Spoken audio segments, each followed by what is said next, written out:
Assalamualaikum warahmatullahi wabarakatuh. Selamat datang di video pembelajaran rangkuman materi kelas 5, tema 2, udara bersih bagi kesehatan, subtema 1, cara tubuh mengolah udara bersih, pembelajaran 1 sampai 6. Mari kita belajar. Pernapasan pada hewan. Seperti manusia, hewan juga bernapas untuk mengambil oksigen dan membuang karbon dioksida. Namun, sistem pernapasan pada hewan berbeda dari manusia. Bahkan, sistem pernapasan pada hewan pun berbeda-beda sesuai jenisnya. Berikut sistem pernapasan pada beberapa jenis hewan. 1. Alat dan sistem pernapasan pada cacing tanah. Cacing tidak mempunyai alat pernafasan khusus. Cacing bernapas melalui permukaan kulit. Kulit cacing selalu basah dan berlendir untuk memudahkan penyerapan oksigen dari udara. Oleh karena itu, cacing menyukai tempat lembab untuk menjaga supaya kulit tubuhnya selalu basah dan berlendir. Di bawah permukaan kulit cacing yang tipis, terdapat pembuluh udara. Saat udara masuk melalui kulit, oksigen diikat oleh darah. Pada darah cacing terkandung hemoglobin, sehingga mampu mengikat oksigen. Oksigen yang diikat oleh hemoglobin lalu diedarkan ke seluruh tubuh. Zat sisa pembakaran berupa karbon dioksida dan uap air dikeluarkan dari tubuh juga melalui permukaan kulit. 2. Alat dan sistem pernapasan pada serangga. Alat pernapasan serangga berbeda dengan hewan lain. Alat pernapasan serangga berupa trakea, yaitu sistem tabung yang memiliki banyak percabangan di dalam tubuh. Percabangan trakea disebut trakeola. Trakea mengedarkan oksigen langsung ke semua sel tubuh dan organ serta menyerap karbon dioksida dari semua sel tubuh untuk dibuang. Udara memasuki trakea melalui pori-pori kecil di permukaan tubuh serangga yang disebut spirakel. Selanjutnya, udara beredar melalui pembuluh udara kecil. Sel-sel tubuh mengambil oksigen langsung dari pembuluh udara kecil itu. Karbon dioksida dari sel akan mengalir ke trakeola, lalu dibuang melalui lubang spirakel. 3. Alat dan sistem pernapasan pada ikan. Ikan bernapas dengan organ khusus mirip saringan yang disebut insang. Insang berbentuk lembaran tipis berwarna merah muda dan selalu lembab. Insang terdapat tepat di belakang rongga mulut pada kedua sisi kepala ikan. Biasanya, insang dilindungi oleh selaput atau rangka yang disebut tutup insang. Di balik tutup insang ini terdapat 4 deret insang yang saling tumpang tindih. Pada insang terdapat pembuluh darah halus. Pembuluh darah itu dapat menyerap oksigen yang terkandung dalam air dan melepaskan karbon dioksida dari darah. Insang juga berfungsi sebagai alat pengeluaran garam-garam dan sebagai penyaring makanan. 4. Alat dan sistem pernapasan pada hewan amfibi. Katak termasuk hewan amfibi, yaitu hewan yang hidup di darat dan di air. Saat masih berupa kecebong, katak hidup di dalam air dan bernapas menggunakan insang. Insang kecebong terletak di luar tubuhnya dan terdiri atas lembaran-lembaran kulit halus mengandung kapiler darah. Setelah berumur 9 hari, kecebong bernapas menggunakan insang dalam. Insang dalam akan menyusut seiring mulai berfungsinya paru-paru dan katak muda pun tumbuh menjadi katak dewasa. Katak dewasa bernapas menggunakan paru-paru dan permukaan kulit. Di dalam paru-paru terdapat banyak gelembung udara yang sangat kecil, berselaput, dan penuh dengan kapiler darah. Di dalam gelembung udara, oksigen diserap dan karbon dioksida dikeluarkan. Selain dengan paru-paru, katak juga bernapas melalui kulit. Permukaan kulit katak selalu basah agar memudahkan penyerapan oksigen dari udara. 5. Alat dan sistem pernapasan pada reptil. Hewan yang termasuk jenis reptil diantaranya ialah ular, kadak, cecak, buaya, dan biawak. Reptil bernapas menggunakan paru-paru. Udara masuk melalui hidung, lalu ke batang tenggorokan, lalu ke paru-paru. Paru-paru reptil terletak di rongga dada dan dilindungi oleh tulang rusuk. Paru-paru reptil sederhana dengan beberapa lipatan dinding yang dapat memperbesar permukaan paru-paru. Namun, paru-paru kadal dan buaya lebih kompleks dengan beberapa belahan dan bertekstur seperti spons. Pada reptil yang sering berkubang di air seperti buaya, lubang hidungnya dapat ditutup selama menyelam. Dengan begitu, air tidak akan masuk ke dalam paru-paru. 6. Alat dan sistem pernapasan pada burung. Burung bernapas dengan sepasang paru-paru. Paru-paru burung terletak di dalam rongga dada. Udara yang mengandung oksigen masuk melalui lubang hidung pada pangkal paruh sebelah atas. Selanjutnya, udara masuk ke pembuluh udara yang disebut trakea. Dari trakea, udara sebagian masuk ke paru-paru dan sebagian lagi masuk ke kantong udara. Burung menghirup udara sebanyak-banyaknya saat tidak terbang. Sebaliknya, saat terbang, burung tidak menghirup udara. Udara dihembuskan dari kantong udara ke paru-paru. Kantung udara burung berfungsi sebagai tempat menyimpan udara. Saat tidak terbang, burung menghirup udara sebanyak-banyaknya. Udara yang dihirup itu kemudian disimpan dalam kantong udara. Saat terbang, burung tidak menghirup udara, melainkan mengambil dari kantong udara.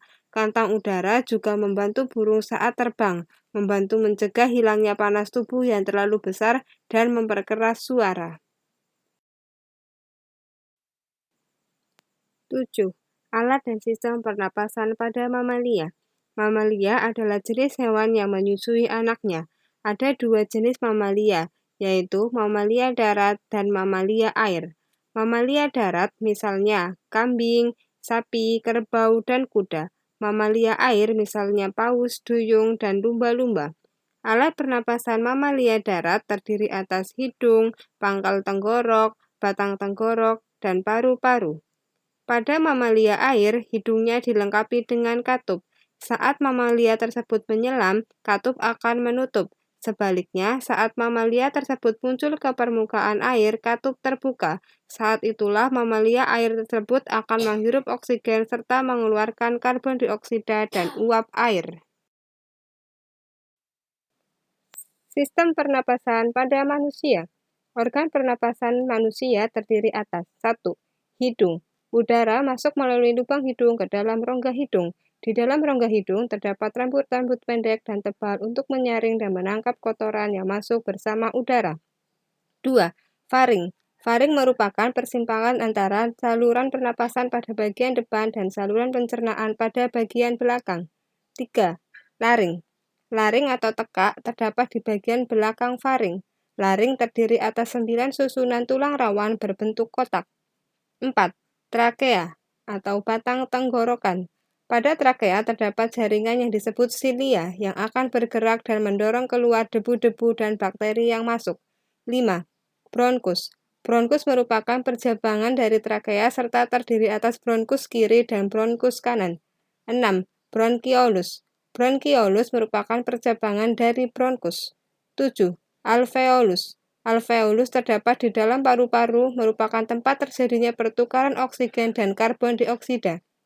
Alveolus dikelilingi kapiler-kapiler darah. Alveolus berbentuk seperti buah anggur.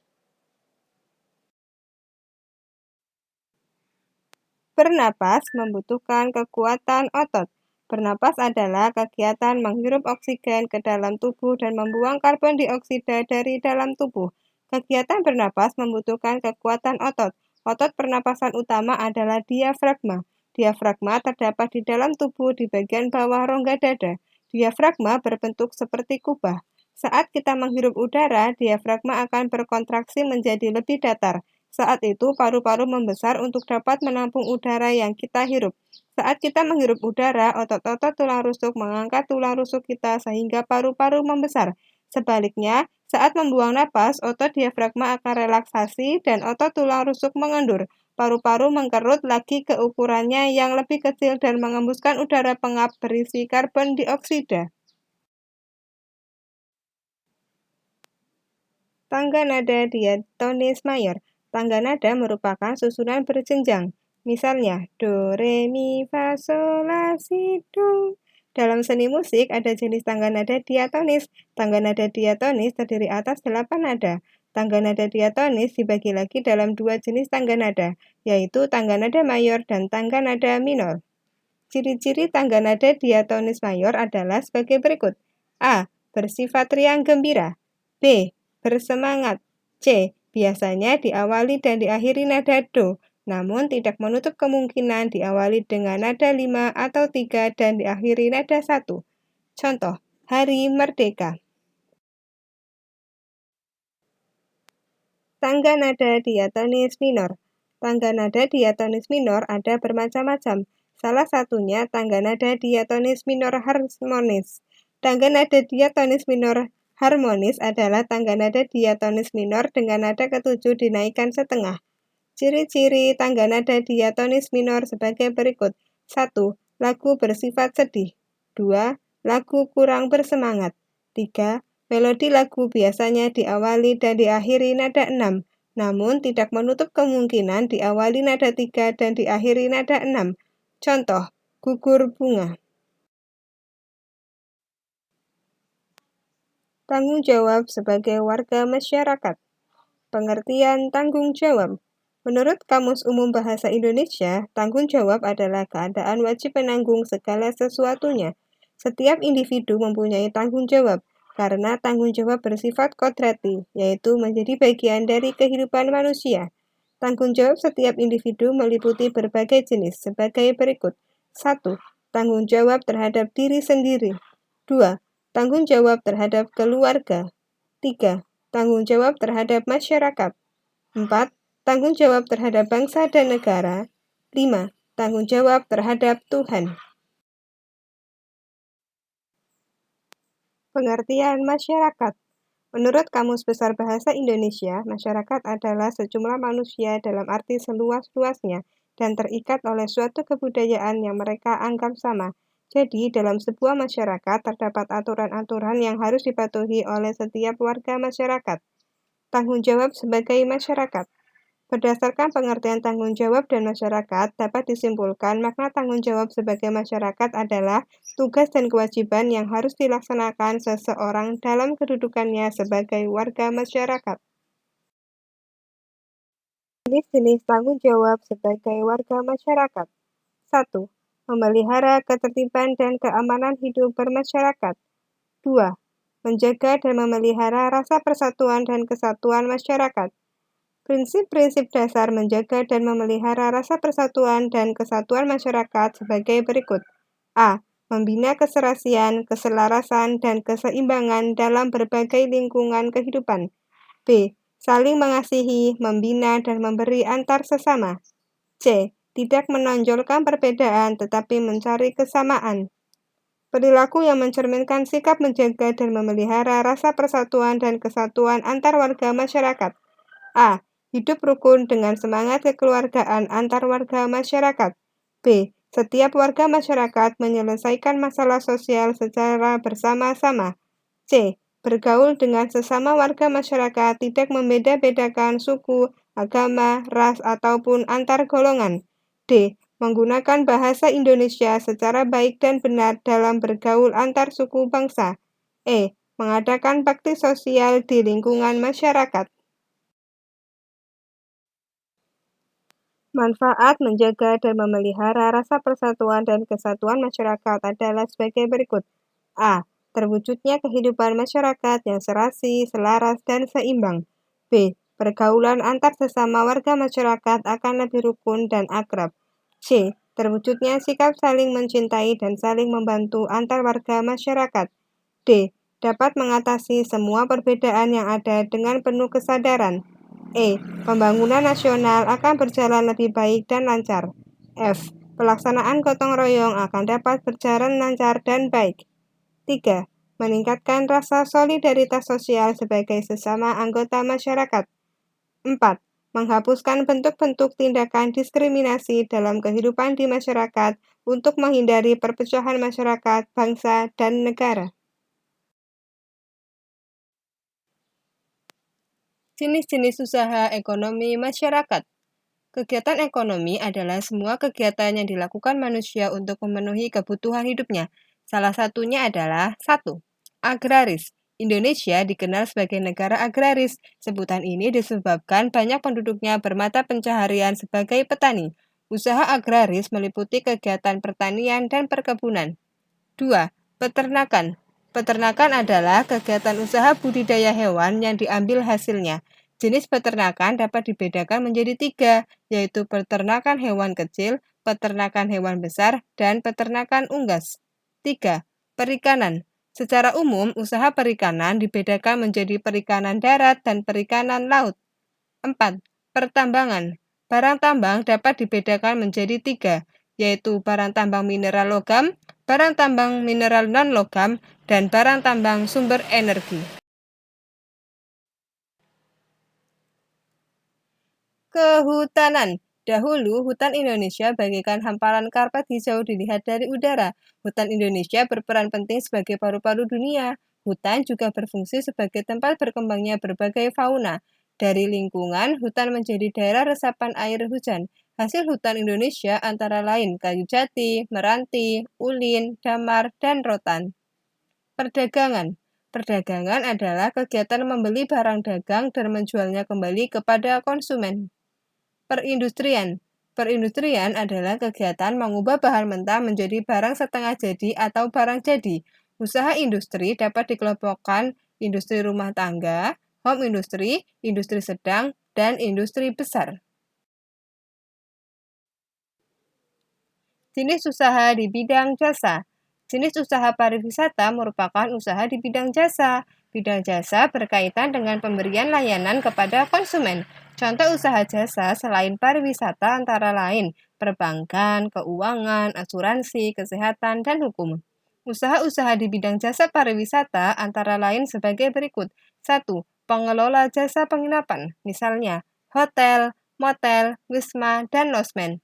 2. Usaha penjualan barang cenderamata atau souvenir. 3. Penyedia jasa pemandu wisata. 4. Penyedia jasa pariwisata dan transportasi. Terima kasih sudah menonton video pembelajaran kali ini. Sampai jumpa di video pembelajaran selanjutnya. Assalamualaikum warahmatullahi wabarakatuh.